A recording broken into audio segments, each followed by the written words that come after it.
today we are going to be giving you a review of the good, the bad, and the ugly, the top 5 in each category for our 2021 Jeep Gladiator Mojave. Trust me, this list is going to get interesting, and since we were Tacoma owners first, we can give you quite the insight about what we dislike about the Jeep and what actually we really like over the Tacoma.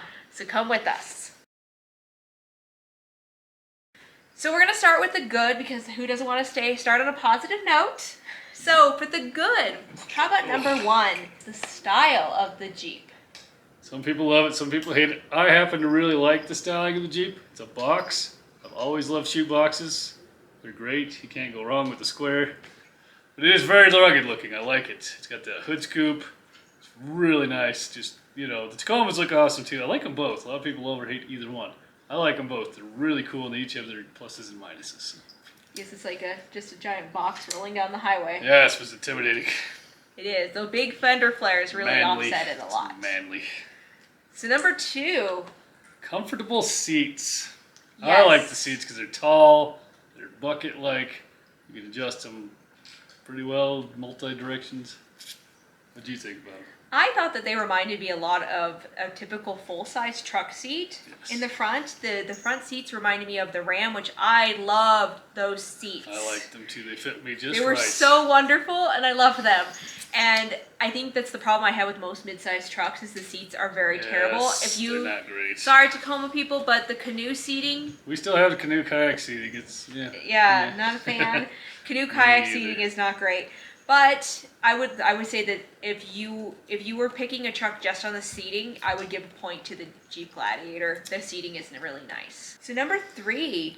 Now this one, if you followed us at all for the Trail Edition, and sneak peek, there's going to be more drama.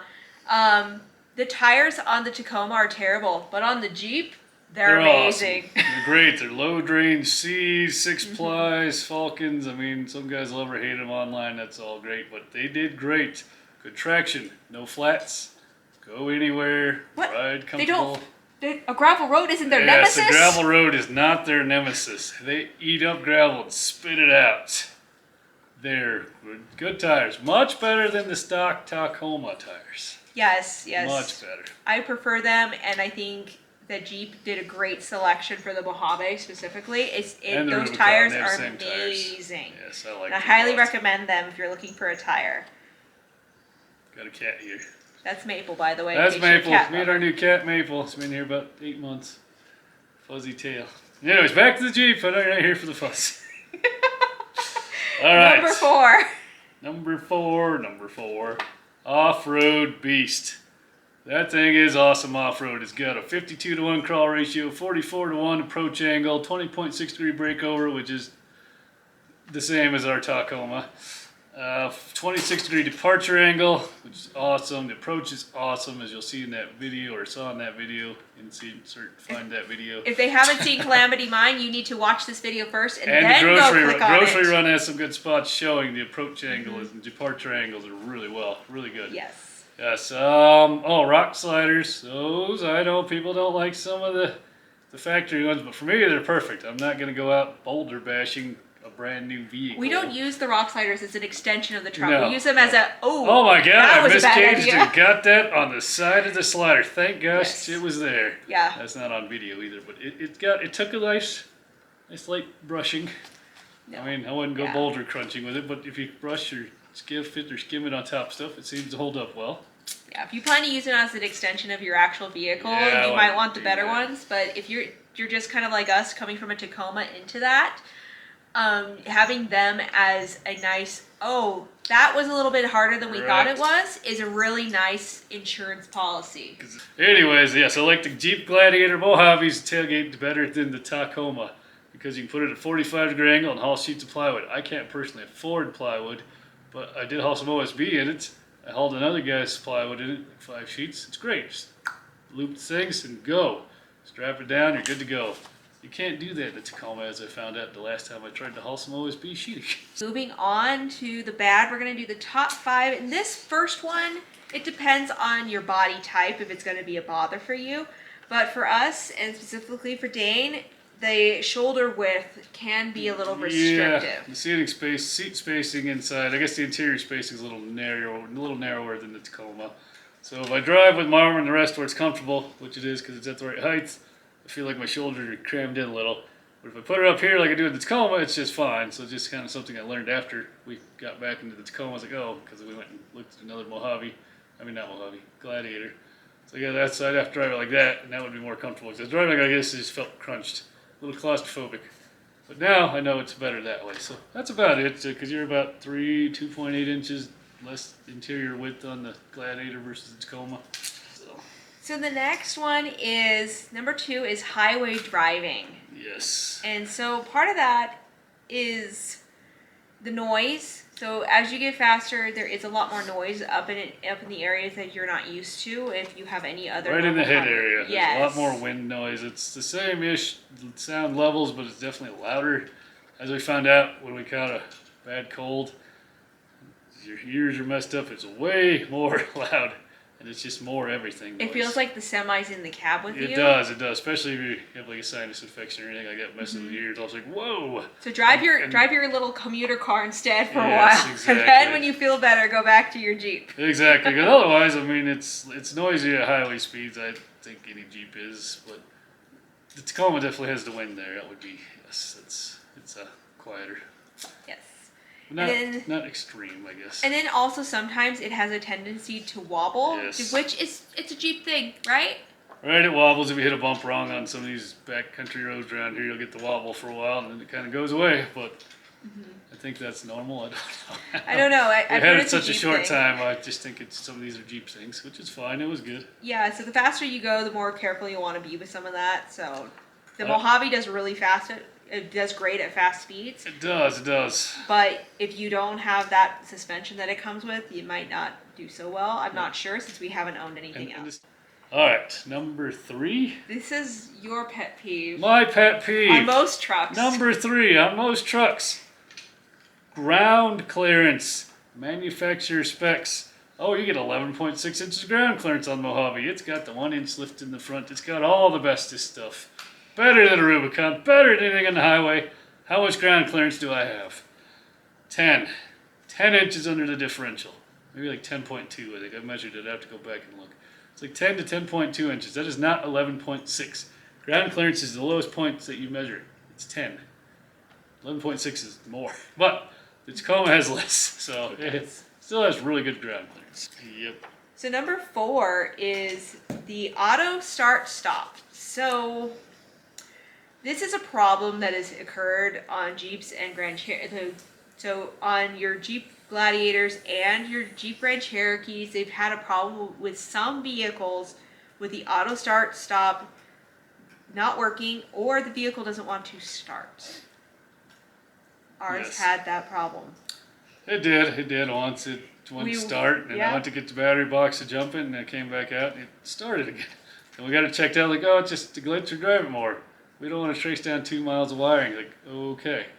And it didn't do it again. I guess it did it twice. Once when we first picked it up, once right after it sat for a week, and that was about it. So twice. Never did it again. But still, you don't want to be out in the middle of nowhere and have it glitch. So that was that was more minor, I think. If it had done it again, you could get it fixed. I'm sure there's lots of solutions out there. But the auto start stop is not smooth, at least not on ours. It's just more annoying, so I just turned it off. Yeah, it felt like it would shudder really bad. I wouldn't shudder really, but it just shuddered more than more than what you would think. Some of the other ones I've ridden in the head, so I just turned it off because around here you don't need it. But I would turn it on if you were sitting at long lights and stuff. So the last one we're going to talk about on the bad is the fuel economy. And I think if you're getting into an off-road vehicle with big tires, this is kind of eyes wide open. This is something normal to expect. So we got 21 on the way back. If you hold 65 when we brought it back from Salt Lake City area or wherever it was, somewhere out in Utah. It averaged 18, 19, 16.9 on our Calamity Mine Jane stuff. That was a lot of off-roading too. The Tacoma is not perfect either, because with 33-inch tires, it's really not bad. Yeah, if you consider what it is and the fact that it's a brick box going down the highway, because I can tell you, it's not going to do great. If you add big tires to the Tacoma, if I put 33s on without regearing, I'm going to get terrible mileage. 32s, even a 1-inch tire size, if you get slow range C, I could see being bad. I may find out in the future, but I know his bigger tires knock your mileage down, so it's really not bad. I'd say I got 16 to 21. On the highway, you get around 18, 19, 20. Just depends on your speeds. So that is the bad, and now we are going to move on to what your list you've the really ugly. For. The ugly. Hers. So number one for the peeve. ugly, my pet peeve, and this is ridiculous, is the lack of storage in a Jeep. We gave you nets, but the nets are terrible. You cannot use the nets and shut your door. Well, you can, but you have to move your stuff forward. And then it stretches the net funny, and someone yells at you. Yeah, Everett, don't do that.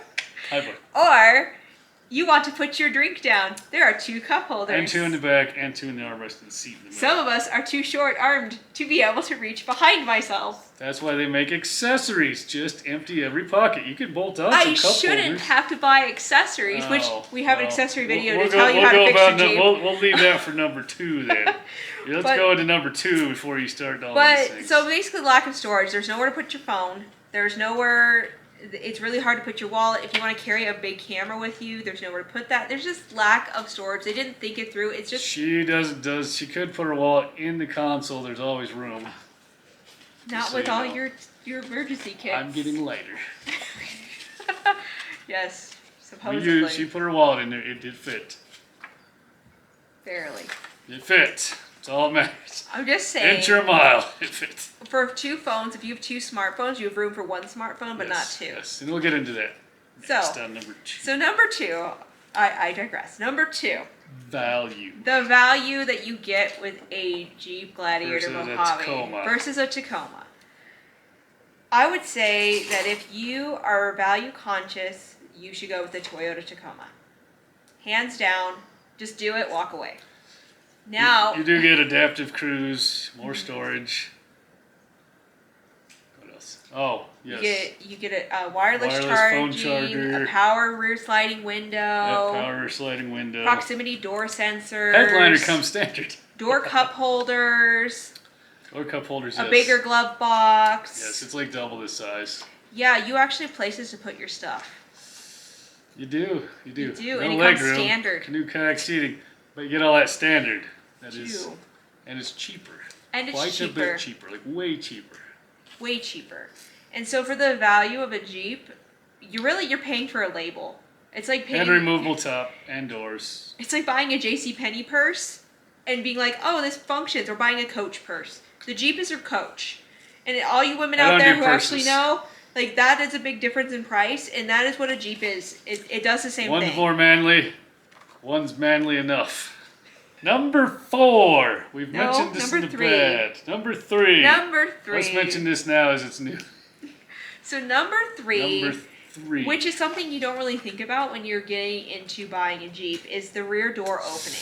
So if you have elderly people or elderly-ish. Or anybody who has problems getting in and out of small spaces, Let's say like a child, a 6-year-old-ish child, 5 or 6-ish. They have trouble getting in the back because the door opening for the Jeep in the back is very narrow where your foot needs to go. And so that makes it very difficult for someone with any movement restrictions. But it does have handles that are nice and grabbable. So it does. It kind of offsets, but it's it's clumsy, cumbersome, I'd say. Harder to get to than a Tacoma. It almost makes you feel like you need steps, but I don't think steps would. Yeah. It would just hinder it as well. And I hate steps anyway. Yes, we're not step people. I don't like steps. But yes, the door opening I think could be improved. It was just a square like this. So number 4. Number 4. We mentioned it in bad. It's kind of ugly. The wind noise. It gets pretty bad on the highway. This is where Jeep needs to listen. Just give me a nice hardtop like the Tacoma. Nice headliner. You could fix it some with the headliner. You could probably do some more wind sound dampening things. But it doesn't come stock. No, that's another one of your value problems. Yes, value, because we bought a base Mojave and we got a great deal on it. They were offering big money off. We sold our other one for more than we paid, so it was great. But we had to add a $500-some headliner. She has a video on that, and it did help the sound problem, especially the reverberations off-road when you're on a gravel rumble strip road. Your eardrums almost explode. Yes, we took it off-road without that headliner, and I thought my ears It wasn't even off-road. We're talking a gravel road with, washboards. It is just roll. All of a sudden, you're just you didn't crack a window, your head and your ears would have exploded.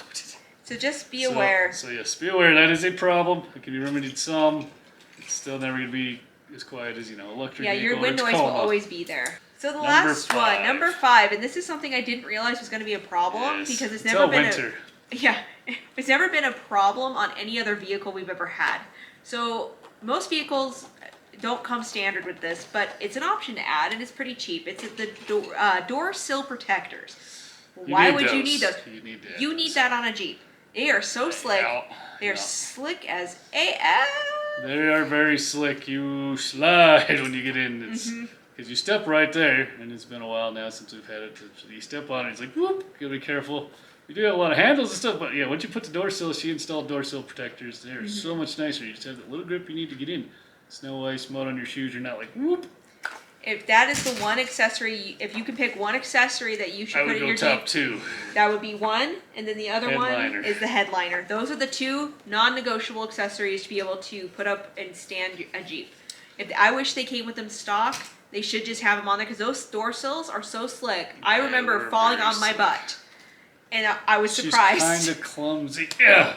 I'm sorry, huh? Yes, it was terrible. I'm graceful and elegant when I fall on my behind. She almost died. Mortals would have died. To wrap this up, the good, the bad, the ugly, I like the Jeep Gladiator Mojave. I give it a 7 out of 10. Maybe 8 out of 10. We didn't really discuss that part. This is winging it now. I would give it I struggle because of the value and some of the non-negotiables. I give it a 6 out of 10. Oof, tough. But I struggle because the off-road ability of it is so awesome. That front axle is just just the overall articulation's really good.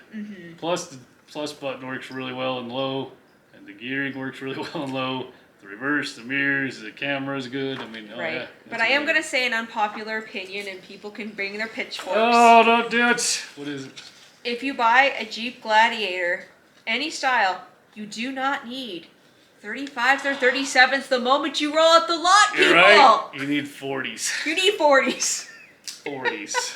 Why stop there? 42s. 45 is the next 32s. No, they do great stock. I don't understand why people instantly think they have to modify everything to go to the grocery store. Well, it's just because not everybody goes to the Adobe. Not everybody does. Not everybody modifies them. Because I know a lot of people run them stock. I like running it stock. That's why I got it, because it does everything you want stock. Yeah, sure, you could have a tiny bit more breakover, but that's what all those skid plates are for. Kind of like the Tacoma. It's got its own fair share of problems on breakover. It does. And it could use some big tires and a few other things, but then it's the same problems. You get worse mileage. You have less payload. It's a lot of give and take. So I don't quite think I'd ever put bigger tires on. No, the 33s do great, and they will take you more places than you can imagine. Just ride them stock for a while instead of just doing what the popular thing is putting 35s and 37s. And if you like that, that's cool. That's your thing. That's just not mine. That's your thing, yeah. I'm still having tire issues in the future. But don't feel like you need to do it. But this is our conclusion, is we really enjoyed having the Jeep Gladiator Mojave. We will be introducing our new truck here soon. Tacoma. It is a Tacoma. We have many videos of it, and it's great. Maybe we'll do a Tacoma versus Jeep comparison someday in the future, full one off-road interiors. Leave your comments down below about if you have a Jeep Gladiator, what's your experiences with it? Did you love your Gladiator? Did you get rid of your Gladiator? Are you buying a Gladiator? And feel free to flame me when you see my new Tacoma, but it's still awesome. Don't flame me. It's a joke. We'll see you soon. Bye.